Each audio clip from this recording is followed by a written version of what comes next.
নমস্কার, আমি ঋত্বিক, তোমাদের আর্টিস্ট মানুষ। আজকের এই ভিডিওটা বেশ মজার আর চ্যালেঞ্জিং হতে চলেছে, কারণ প্রথমবার এরকম ভিডিও আমি আমার চ্যানেলে নিয়ে আসছি। আগের যে ভিডিওগুলো তোমরা দেখেছো, আমি একটা ক্যানভাস মেকিং করেছি নিজের হাতে। সেই ক্যানভাসটাই করবো নিজের একটা সেলফ পোর্ট্রেট, আর তাও আবার একদিনের মধ্যে। মানে সকালে বসবো, ওই দিন রাতেই আমাকে পুরো ছবিটা শেষ করতে হবে। একটা দিনের মধ্যে অ্যাক্রিলিক অন ক্যানভাসের ছবি শেষ করা কিন্তু বেশ চ্যালেঞ্জিং একটা বিষয়, কিন্তু এটাই আমার চ্যালেঞ্জ যে 24 ঘন্টার মধ্যে আমি কাজটা শেষ করতে পারি কিনা। চলো নিচে যাই, সেটআপ গুলো রেডি করি, তারপর চ্যালেঞ্জটা শুরু করি।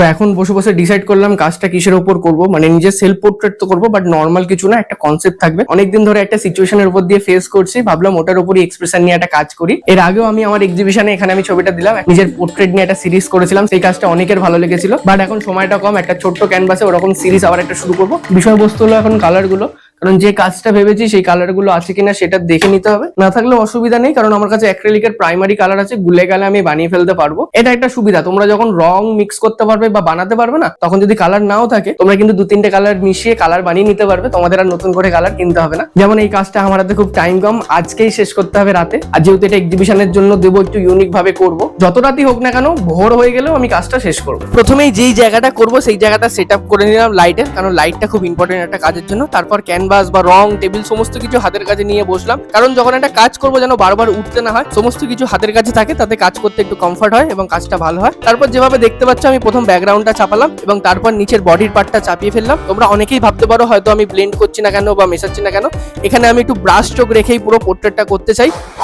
অলমোস্ট ব্যাকগ্রাউন্ডটা, চেস্টের দিকটা, গলাটা হয়ে গেছে, মানে কালারটা চাপিয়ে নিয়েছি। যদিও এখনো ফিনিশিং বাকি, গলার দিকে আরো কিছু ডার্ক দেবো, হাইলাইট পার্ট ধরবো, আর পুরো মুখটা বাকি। 2 ঘন্টা কিন্তু হয়ে গেছে। এবার একটু ব্রেক নেবো, লাঞ্চ করব, একটু এদিক ওদিক ঘুরবো, দেন আবার দুপুরে বসবো কাজটা নিয়ে। কারণ একবারে কাজ করলে কিন্তু ইন্টারেস্ট কমে যাবে। যখন তোমরা লং টার্ম কাজ করবে না, 1-2 ঘন্টা পর পর কিছুক্ষণ ব্রেক নেবে, আধ ঘন্টা 1 ঘন্টা 20 মিনিট কম করে, তারপর আবার কাজে বসবে, তখন নিজের কাজের ভুলগুলো চোখে পড়বে, কাজের কোয়ালিটিটা কিন্তু বেটার থাকবে। আচ্ছা, আমি যে বিষয়ের উপর কাজটা করছি সেটা হলো ক্লান্তি। এটা একটা সেলফ পোর্ট্রেট। এই কাজটি আমার বর্তমান সময়ের অনুভূতি থেকে তৈরি। জীবনে এমন এক মুহূর্ত আসে যখন ভালো কাজও আমাদের কাছে চাপের কারণ হয়ে দাঁড়ায়। সারাদিন ব্যস্ততার পর ছুটির দিনেও যদি কোনো গুরুত্বপূর্ণ কাজ এসে পড়ে, তখন সেই কাজের আনন্দের চেয়ে দায়িত্বের ভারটাই বেশি অনুভূতি হয়। আমার আসন্ন প্রদর্শনীর প্রস্তুতির সময় আমি এই অনুভূতিটাই উপলব্ধি করেছি। একটি সুন্দর উপস্থাপনা দেওয়ার ইচ্ছা যেমন ছিল, তেমনি সময়, দায়িত্ব এবং মানসিক চাপ মিলিয়ে সেই কাজ কখনো কখনো বোঝা বলে মনে হয়েছে। সেই মানসিক অবস্থার প্রতিফলন হিসেবেই আমি এই সেলফ পোর্ট্রেটটা সৃষ্টি করেছি।